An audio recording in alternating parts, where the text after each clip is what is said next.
See, things have come to head, time out for scare you, scare reroute today. And follow us down Courage Lane, they cages in, break down the gates. We want all the smoke, like we chiefin' on a pound a day, but not talking intoxicating rage, not this intoxicating. This is far more tragic than what's comprehended. This has got to stop. I don't understand everything as a man. I'm authorized by God to make this petition. Believe it, especially when you hate and aim to kill a man.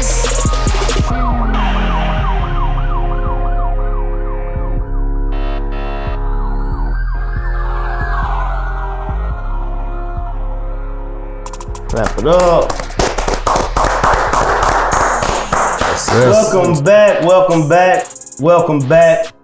You know what it is, the latest and the greatest. It's a blessing to be before you all on today. It's a blessing.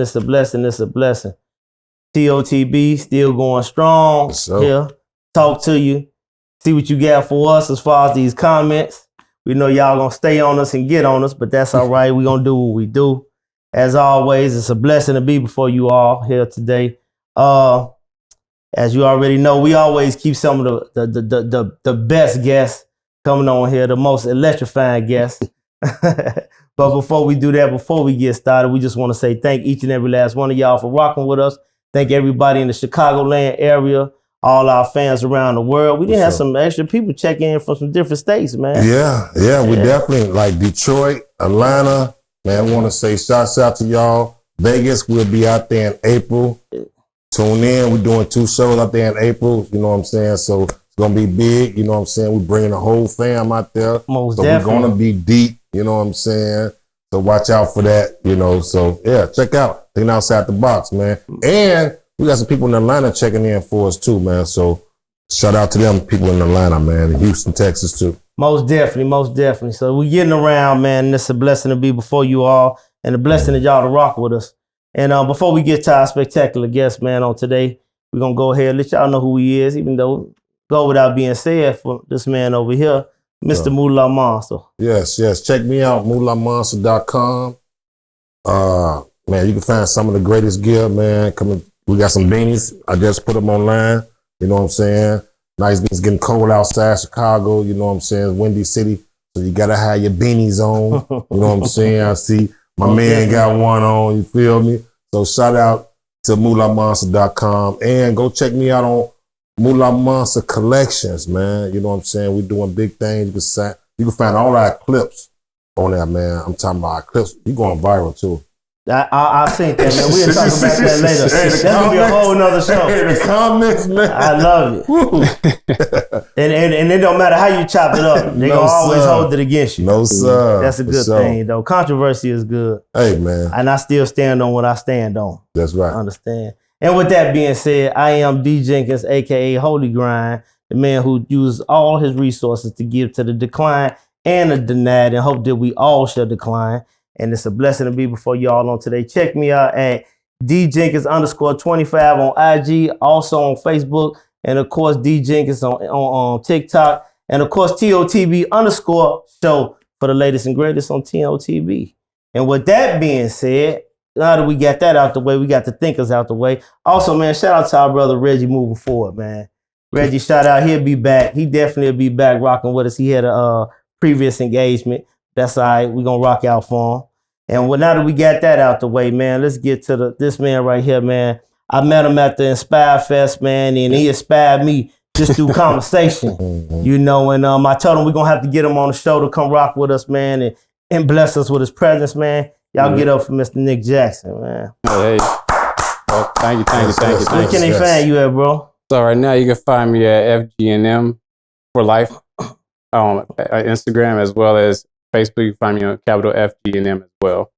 And then on top of that, you can look at my website, feargodnotmanlifewear.com. There it is. Check me out.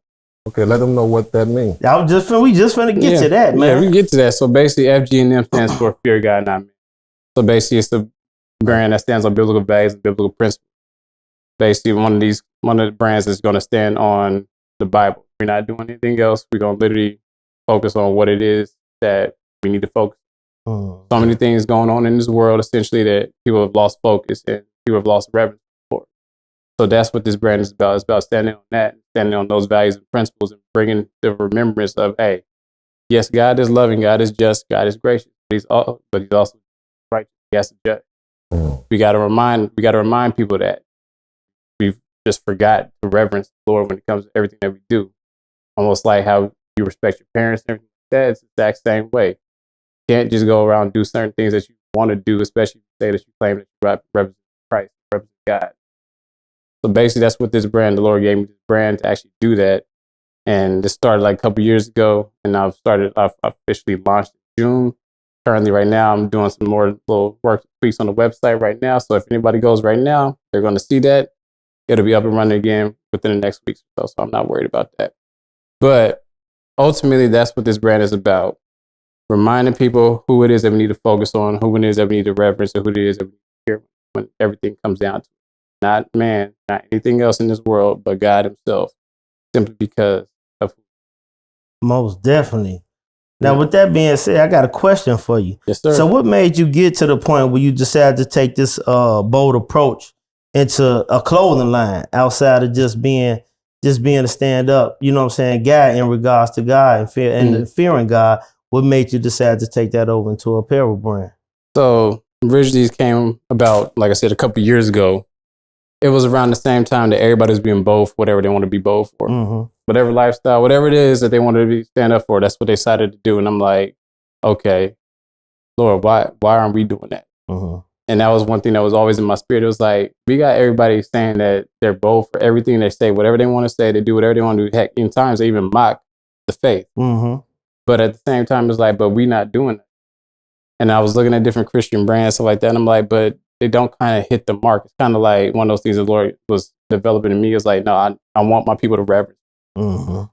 So that's where that was birthed out of. Just like, all right, I got to do something. And if I'm going to do something, I'm going to do it for the Lord. Because at that time, I was still working for the company I was working with. And I was like, nah, I need to do something different. And the Lord was already working in my heart. And I was like, if I'm going to make a stand, it's going to be a stand.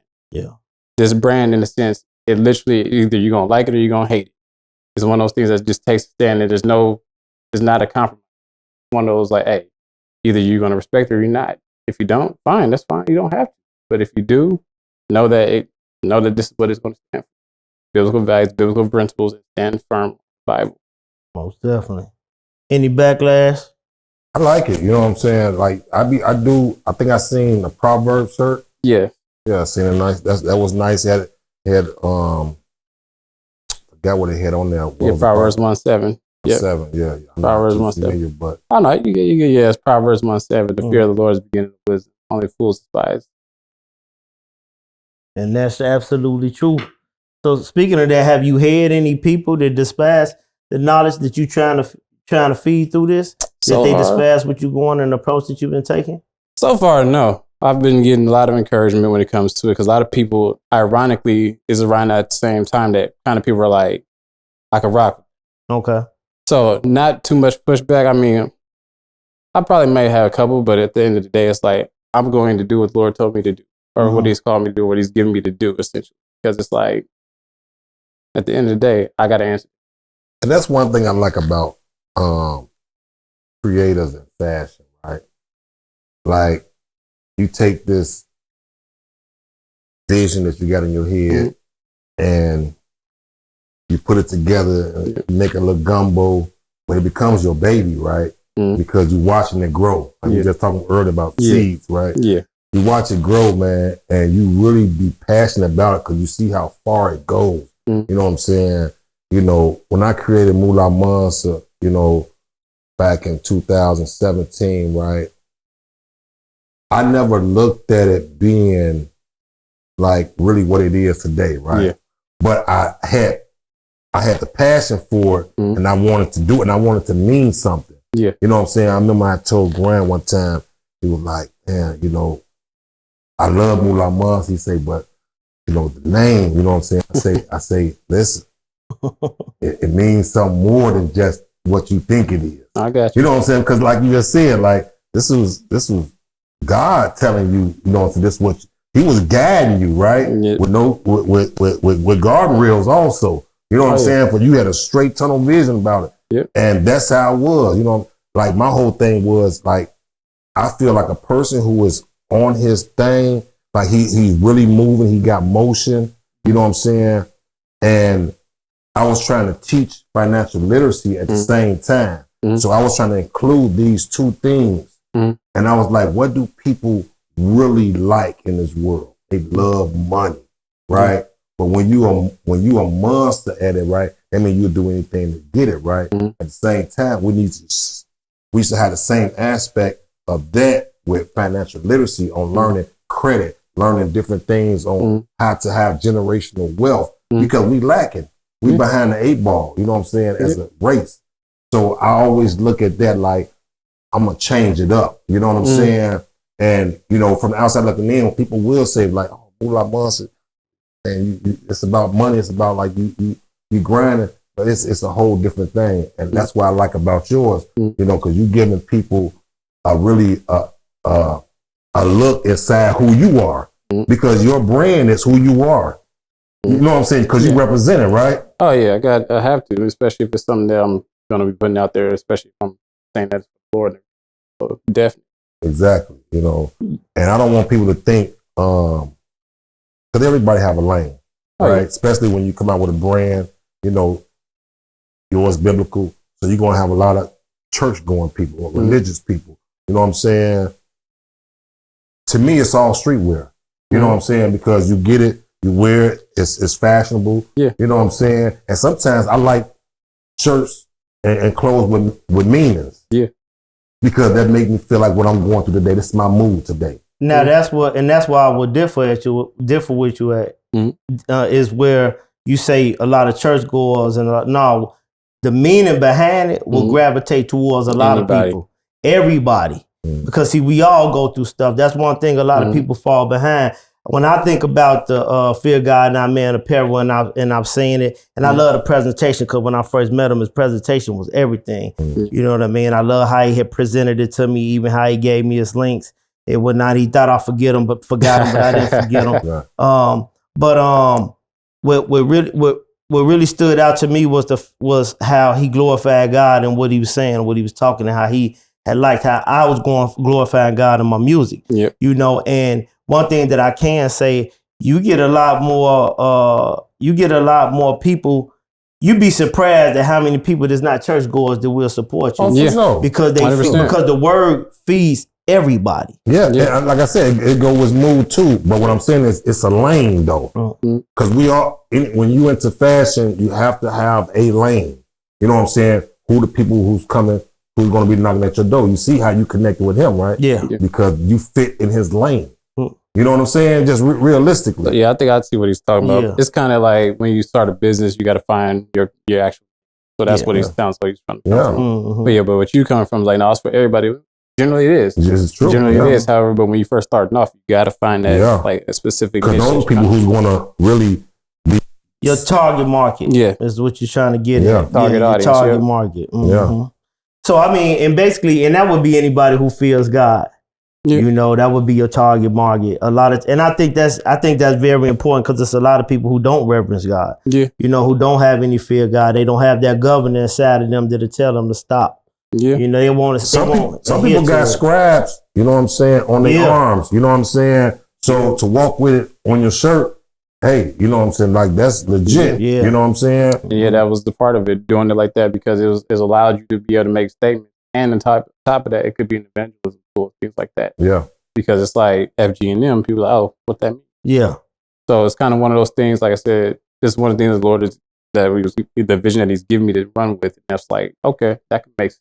Like, yeah, let's find something to be bold for the channel. Because now is the time with everything going on that we see going on. So have you always taken that stance in life, or was it a turnaround in your life? So I always felt like I've taken that stance, and life is just, I really started getting more serious with my walk in my early 20s, late teens, early 20s. Okay. But this whole transition really happened the more I started trying to learn more about God, even trying to dig in even more. Well, let me rephrase. 2020 is when a lot of stuff transpired. Okay. So that was when, not to say before then I wasn't serious. I was still serious, but it was just like a whole transition, because that just, when everything shut down, everything happened, it was like, it was a couple things that happened in 2020. Either your walk got closer with God, or you drifted away. Yeah. Because of the simple fact they shut down churches, they shut down you being able to go anywhere or anything like that. So it was like, where was your faith at in the first place? Where is your relationship at with God in the first place? Is it in going to a church and actually learning from somebody, possibly learning from somebody, or somebody could be misleading you? Or do you actually go in and dig in it for yourself? So that was one of the biggest things. Once they shut down everything, my wife and I were like, so what? You don't go to a church? Okay, I'm just reading my word. And we just started digging more into it. And the more I started doing it, the more I started praying, the more I started doing different things like that. I was like, first off, you're not going to tell me I can't worship God. That's not going to happen. Second, I want to make sure that I have this in me, like bleeding it, like it comes out of me. Simply because of the fact, like I know exactly, especially anybody who reads the book of Revelation, you know exactly where stuff's going to go. So it's kind of like, if you're going to end up going that route and you're going to say you work for the Lord and do things for the Lord, there's a consequence that comes with that. Yes. So it's kind of like, all right, so I need this to be so real to me, just like the disciples back in the day, because they spent 3 years with Jesus and all of a sudden they all died horrific, praising God on the way out. You can't be in this world mindset being able to do that. You have to have a whole different mindset to be able to do that. Yeah. And that's why I'm like, I need to get to that mindset, because it's like, this has got to be that real. And then from there on, it was just like, okay, we're doing that. And then time continued to go. The Lord was starting to change my heart on different things. And then, like I said, I was looking at different brands, and I was always, because right around that time when I was like contemplating leaving my job and everything like that, I was like, if I'm going to do something, I want to do it to give God the glory and everything I do. And then that's where this started coming into play. And then I was like, we got to be bold. And the people need something, because it's time to stop spending money on companies stuff like that that don't believe what you believe. So it's like, why not have something out there that believes what you believe? And put it out there and go from there. So this is what I want. So we have a lot of viewers, right? Yeah. And this is Thinking Outside the Box podcast, right? I want to know, how did you get to this point? And the people want to know, because we have a lot of people who are stuck. We got a lot of people who fear of getting to that point of their life. You know what I'm saying? I want to know what you went through to get you to that point. Give me to that point. Yes. Okay. Because to me, this is how I feel. I feel that mistakes have to happen. These bumps have to happen in your life for you to, you know what I'm saying, garner that type of knowledge. And you know what I'm saying? Yeah. You know, I know my man, you know, he wasn't who he is, you know what I'm saying, today. You know what I'm saying? So we all went through something. What did you go through to get your man like this? So, well, there's a lot of things, obviously, because y'all guys are older than me, so you got a little bit more than what I got. But no, I grew up in Oakland, California. So I grew up with my mom, grew up with my grandfather and everything like that. So my grandfather played a huge part in helping me grow and mature the way that I have. So he definitely invested in me, and the seeds that he planted eventually started taking. But ultimately, growing up teenager, did stupid things, went to parties, didn't really get into too much trouble, but even at that time frame, I still knew that God had his hand on my life, because I couldn't deny it. Certain times I was trying to go places, all of a sudden either something happened, couldn't go, places get shot up, or all kind of different things happen.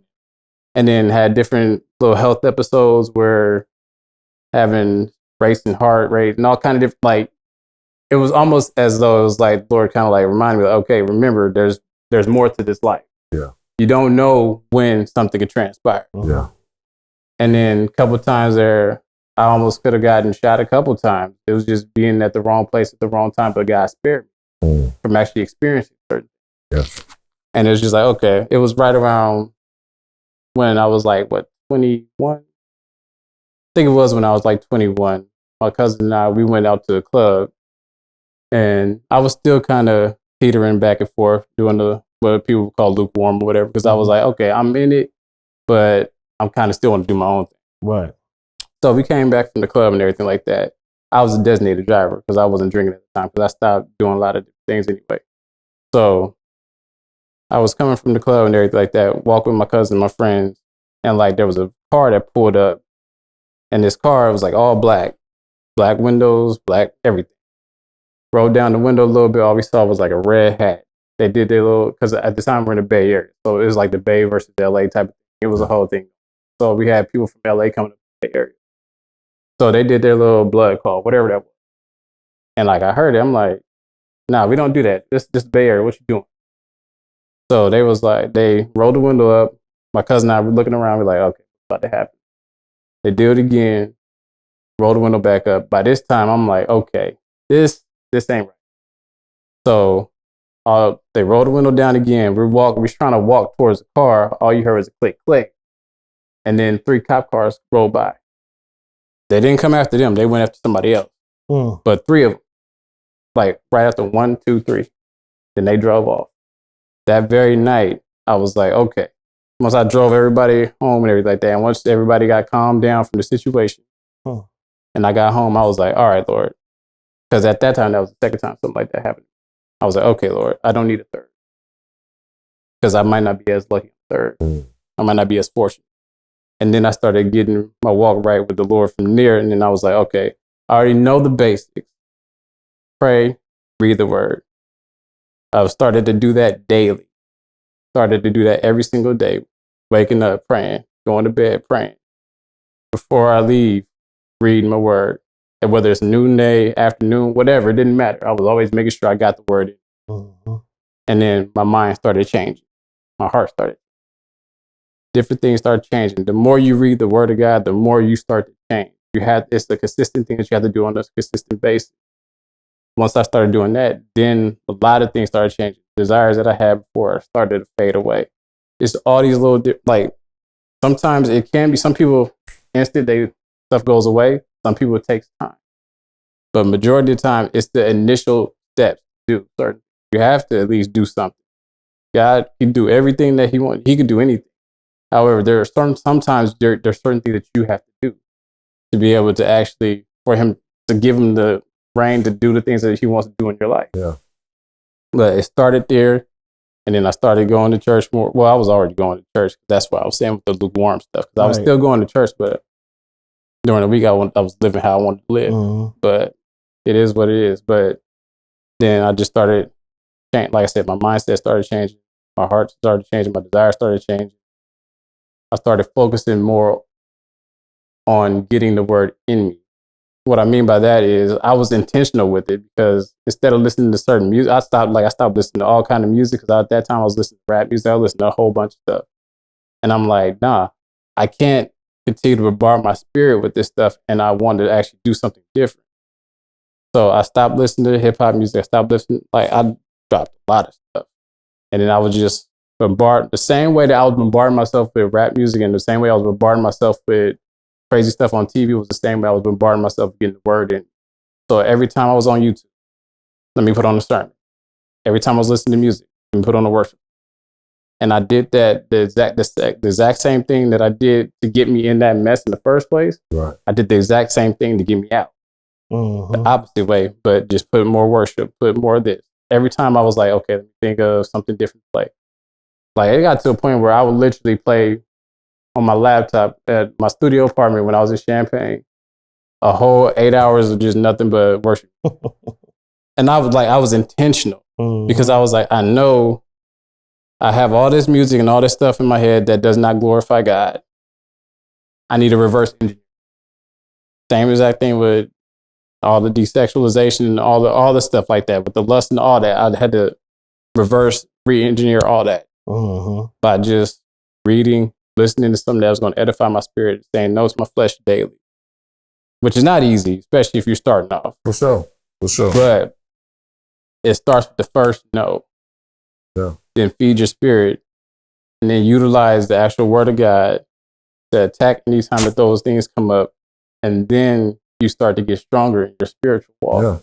Yeah. And then it's easier to start saying no to your flesh. start activating it in your life, exercising everything that you've been learning, Exactly. and bringing it to fruition and make it manifest in your life. And then the next phase from there, it just continues to grow. But then obviously as you continue to grow, your battles are going to get stronger because now you're no longer in the enemy's territory. You're like, oh crap, now you're a threat.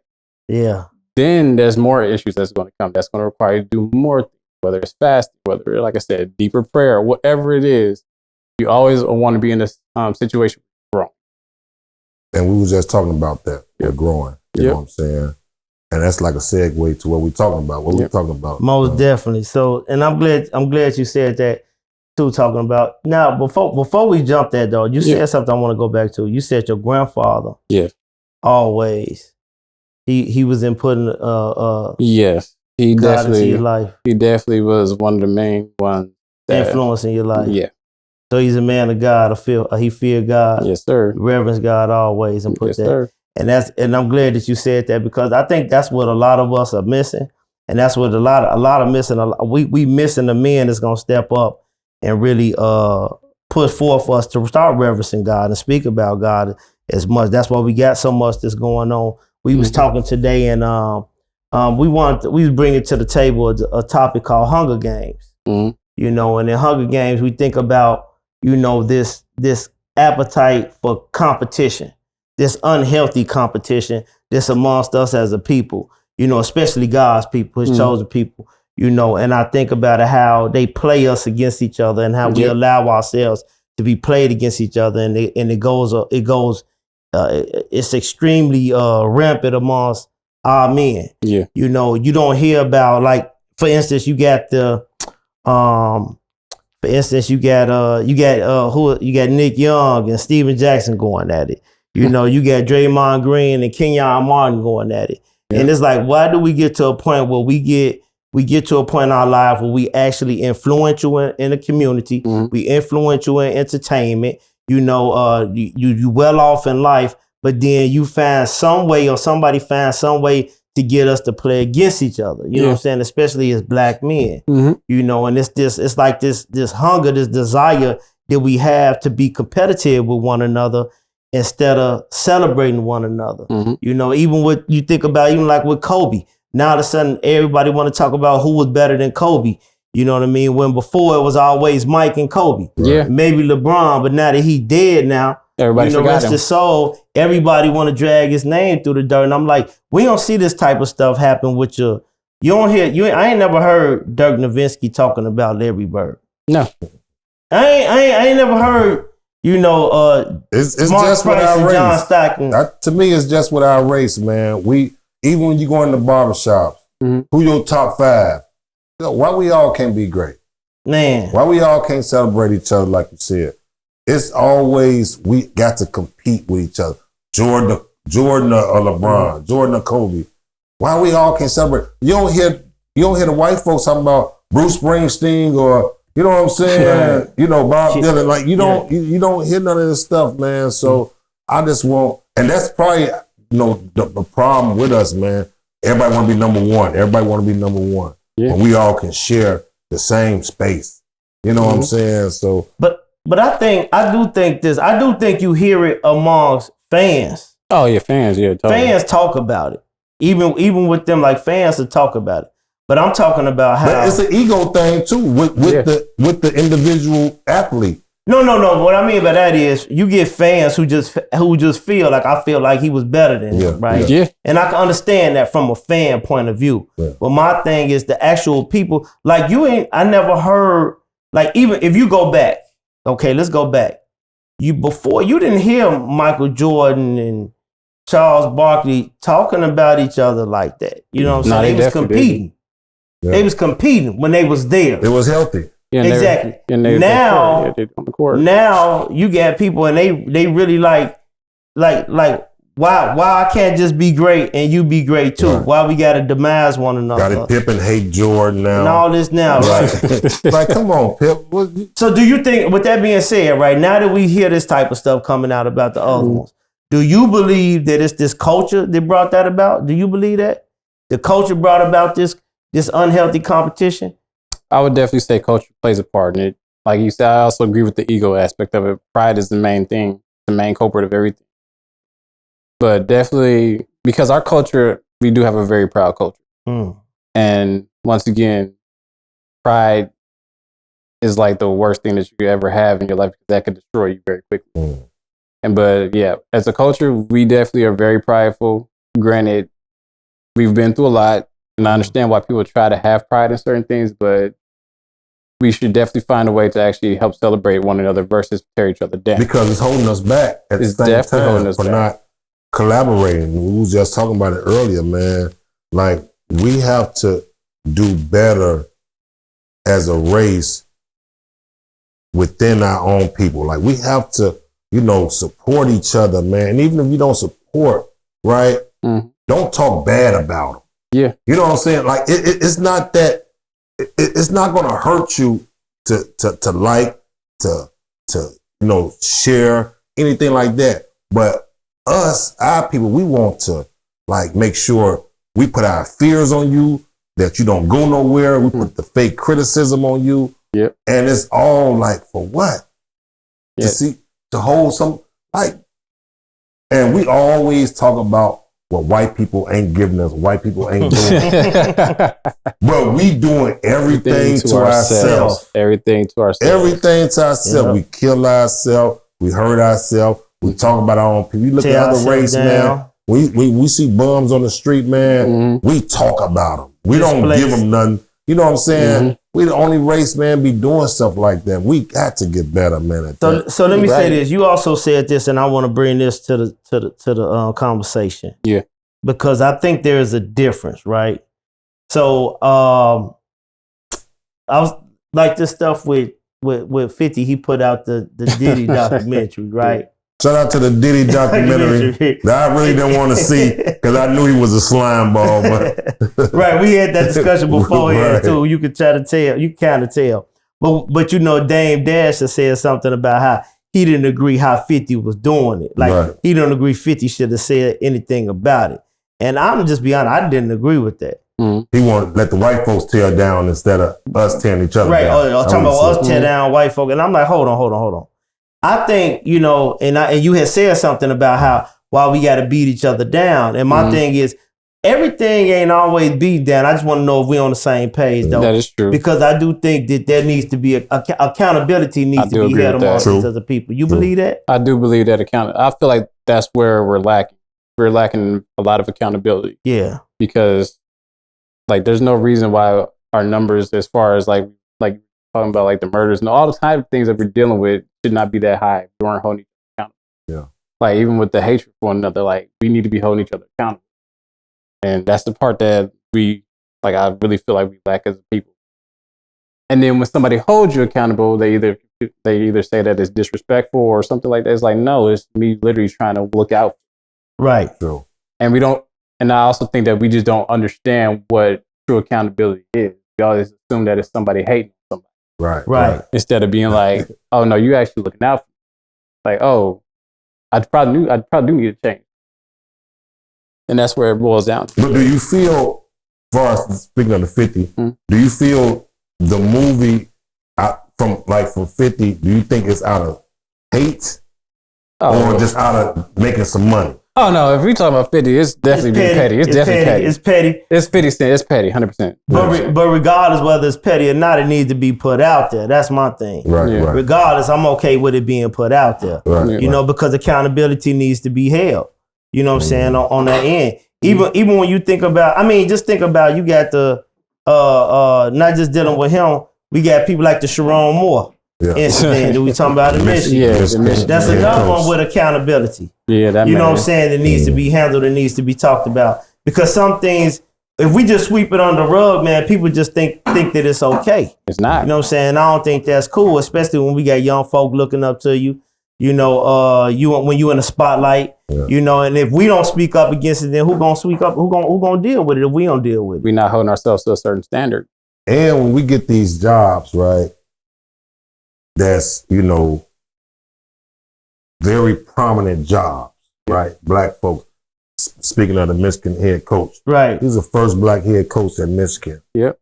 And to get that job, I know he went through something, Mm-hmm. Yep. you know, and, you know, I heard that a lot of people didn't want him with the job, right?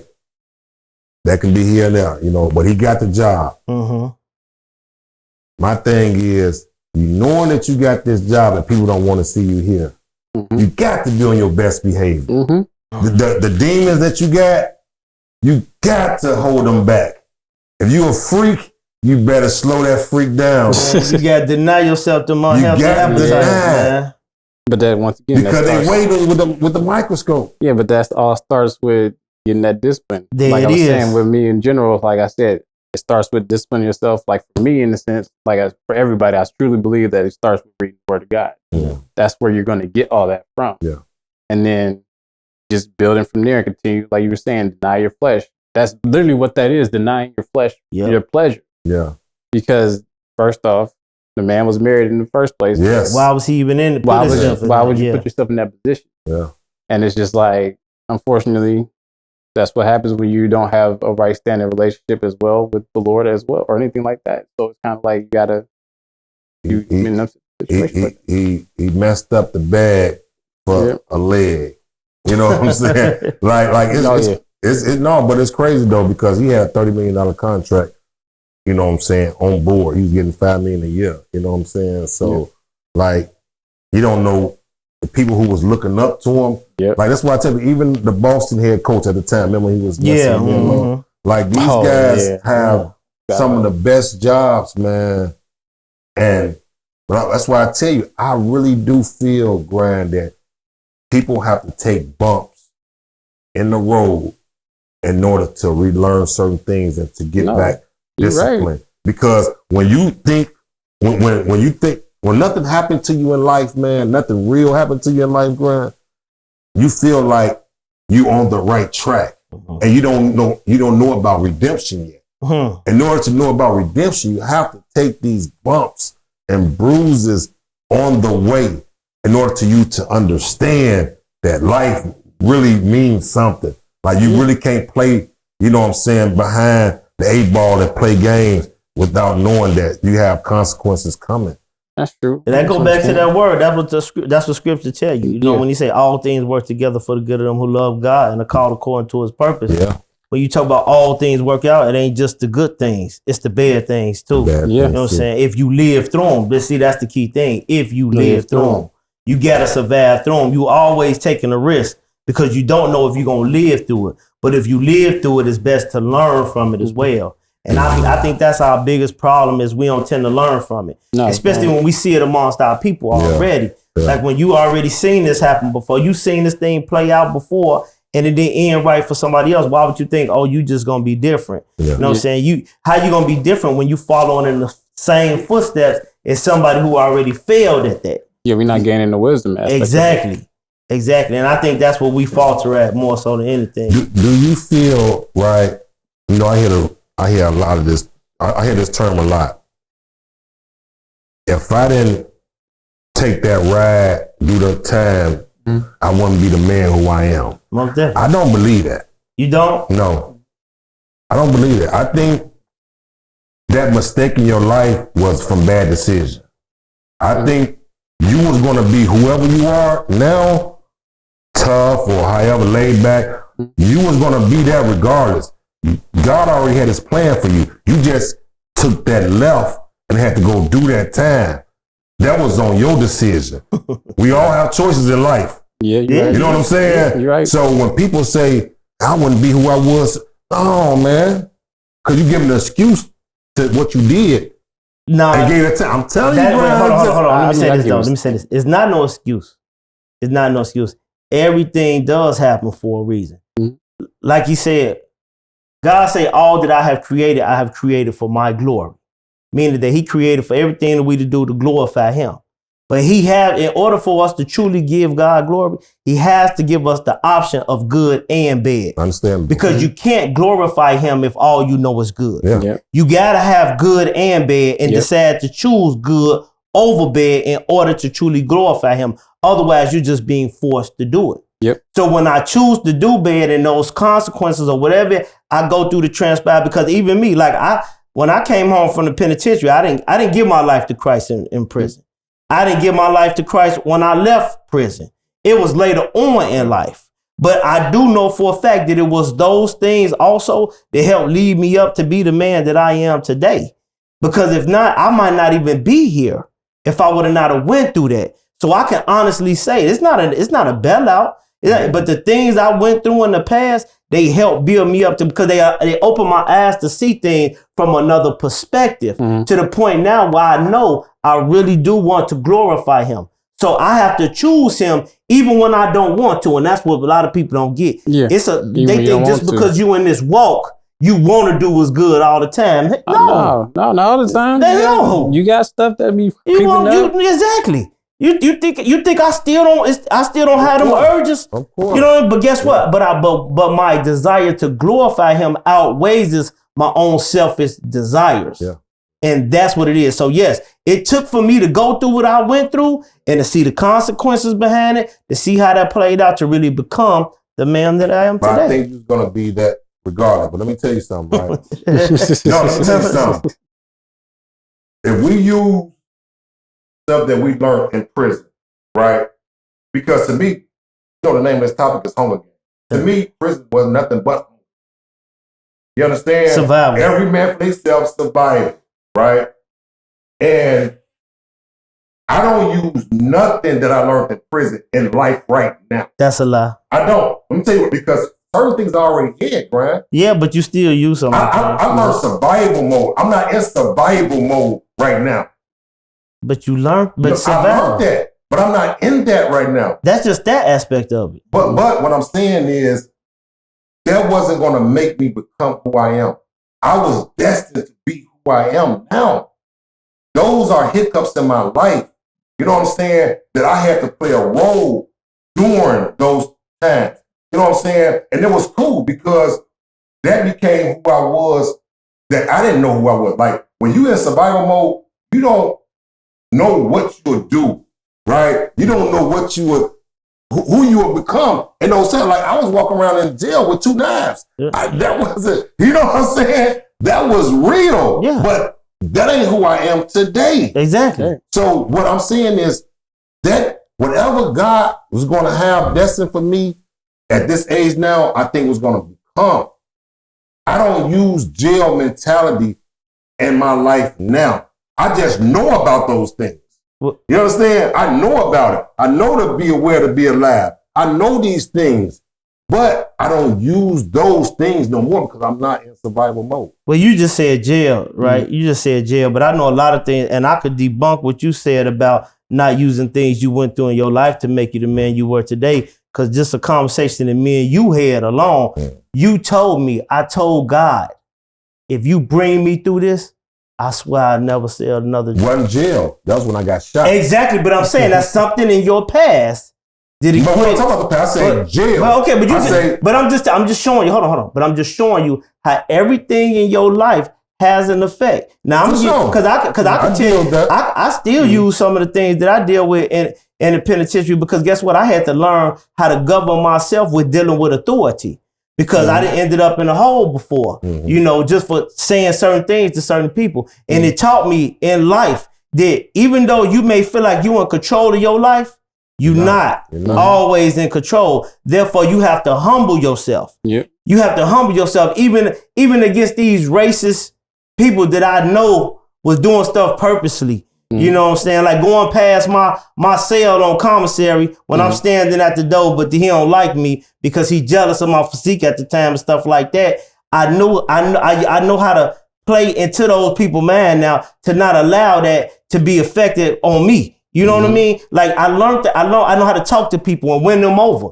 See, it's certain things that I learned back then that I utilize today. And at that time, I was not a man of God, but I'm learning on how to play on the mental of people. Yeah. You know what I'm saying? How to feed their egos without actually, by just humbling myself. Put it that way. By just humbling myself. You know what I mean? So it's a lot of things that I learned in there. That's just one aspect of it. But it's a lot of things that I learned in the penitentiary and in my past going through life that you utilize today. You thinking of it from just a negative perspective. It's not just a negative. I learned that you got to sit still sometimes. Patience. I learned patience. Because God put us in a position to have patience. Now you just finished my word. You just finished that. You finished what I was finna say. Yep. I learned how to be patient and sit still because I couldn't move.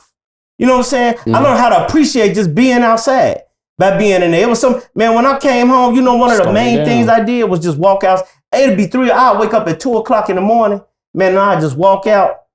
And at the time I was living with my grandmother, she look like, why my door open? I'd be like, I'm just out here. She like, you smoking or something? Like, nah, I'm just taking a breath of fresh air. Because you know how many years I sat and could not just go out because I appreciate it. See, I learned that from there. But that's not nothing that you wasn't going to get regardless. Yes, it was. Listen, you don't learn to appreciate nothing till it's gone. No. You out your mind, boy. I beg to differ. No. I said, you don't learn how to appreciate nothing. How you ever been to prison? Nah, I've never been to prison. But you appreciate my that's freedom. him. Yeah, I ain't never been to prison. That's not me. You don't understand what I said. Me, you can't tell. I probably would have never got it. You probably. I didn't never appreciate it until it was snatched away from me, and I was tired of sitting in that smell. Had to smell another man while he used the bathroom. I had to smell this mildew towel.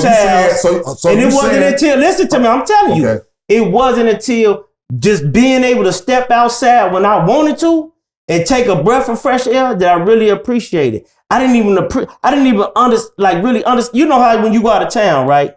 And I remember I used to travel to Mississippi with my father before, and Ohio with my mother before, and there was the only 2 places I had been prior to being in there, right? Really, and when I go to those places, it was always a different smell, right? It was always a different smell, and I remember a brief when I was young. I used to go in the summertime a lot. I used to spend a lot of time on the hunters. On 112th Indiana with my uncle. And my uncle used to always take me out there. And I remember when we used to get over there about 111 where they was burning them tires, I used to always recognize that smell, that different smell, right? So I'm realizing these smells there, but I never just being outside was never nothing that just excited me, right? That I really was like, I'm just appreciated. But until I got locked up and I could not just go outside and take a breath of fresh air.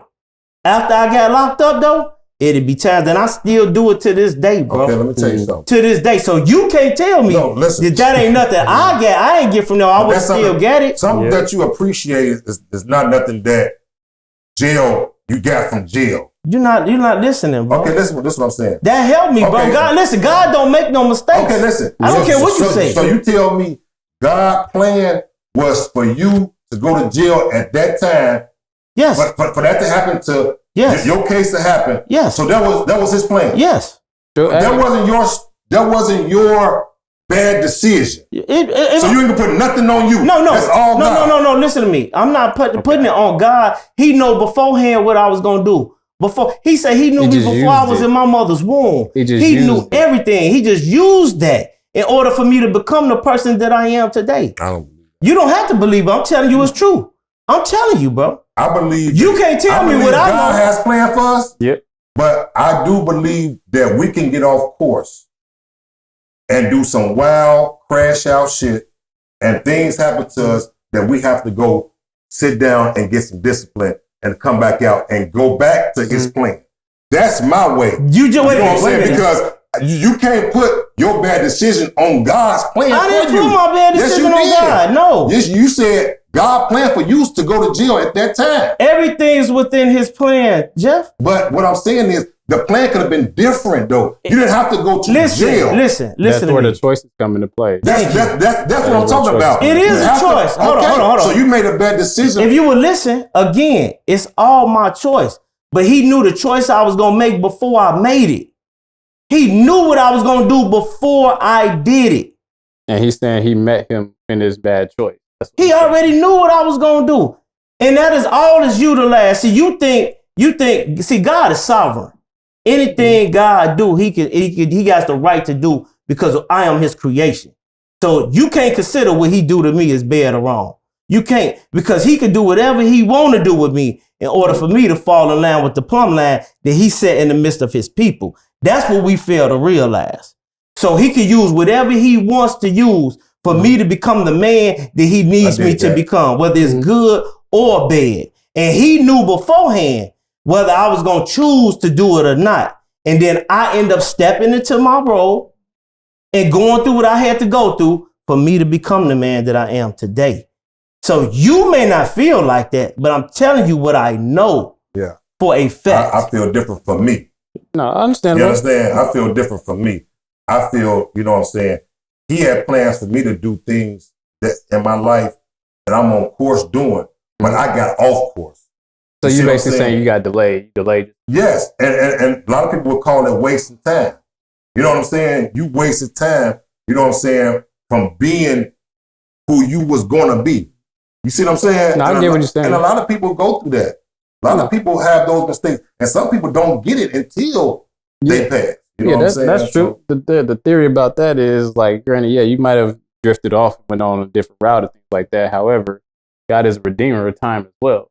So even though you might have drifted off, the minute that you get back on course, he can redeem the time that you drifted off. Yes, yeah. But no, I get exactly from both sides. I understand exactly where you both are coming from. I see where different perspectives come into play. It's just I do understand that God is sovereign.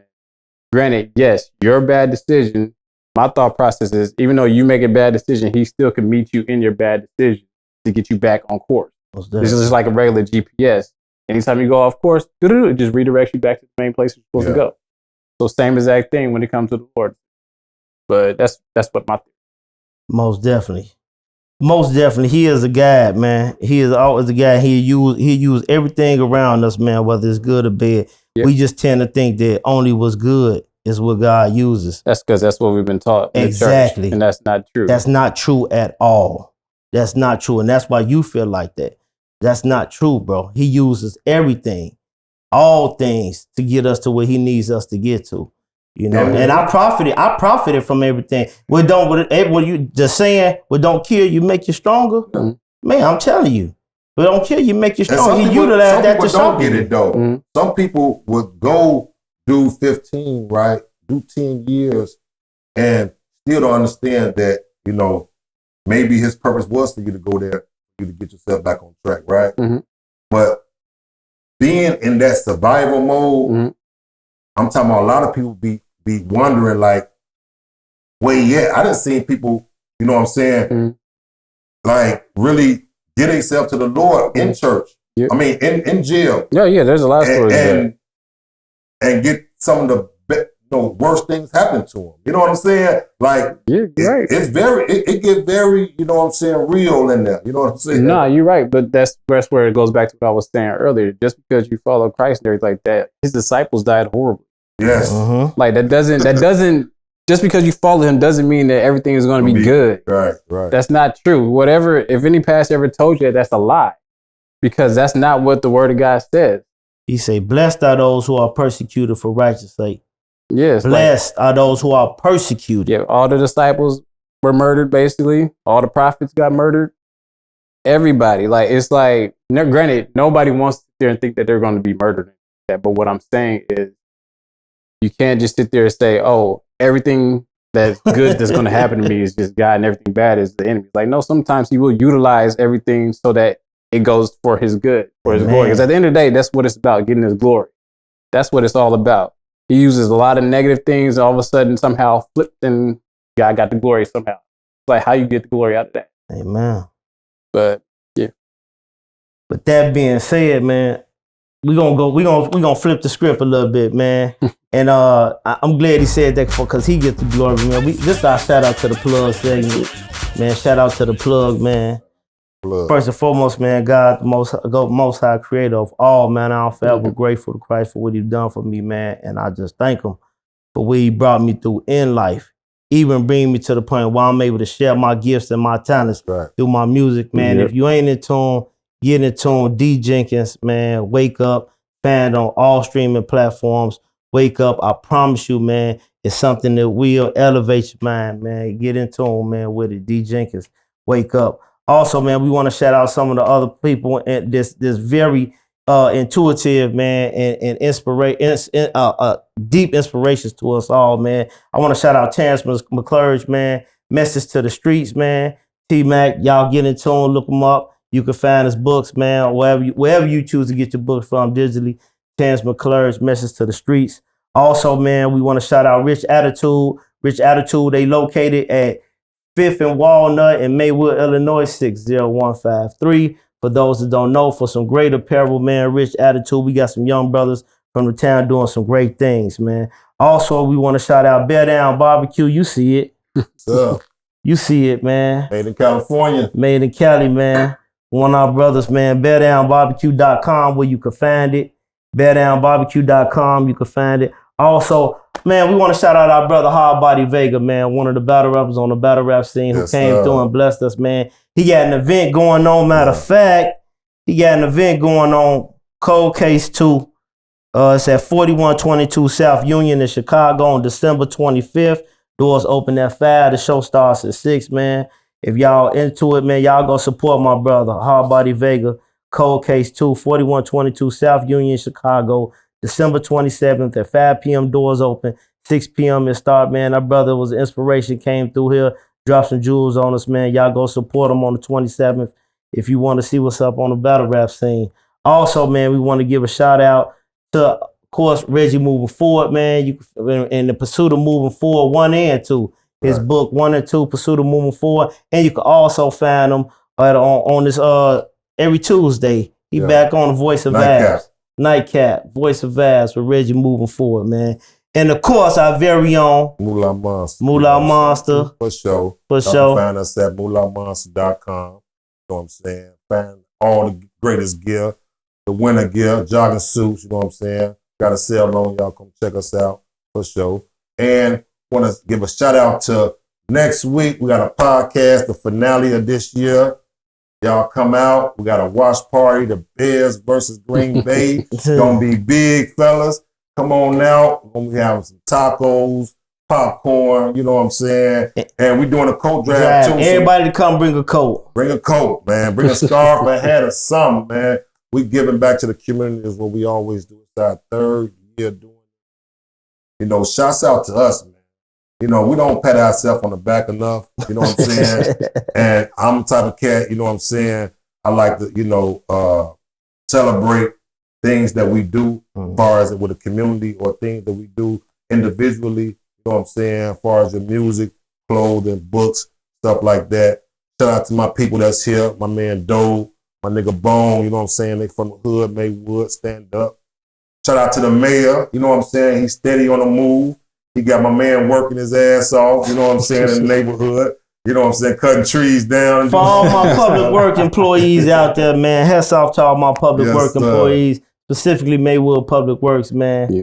You know what I'm saying? Shout out to all the people that's out there putting in that work, take care of their community, man, and doing it with a pride to make the village better, you know. And last but not least, of course, man, Fear God Not Man Apparel. My man Nick Jackson, man, where can they find you at, bro? So you can find me at FGNM for Life on the Instagram or FGNM for Facebook. And then you can check out the website, www.feargodnotmanlifewear.com. Right now, like I said, it's down for a second, but it'll be up and running another week or so. Most definitely. I got another shout out too.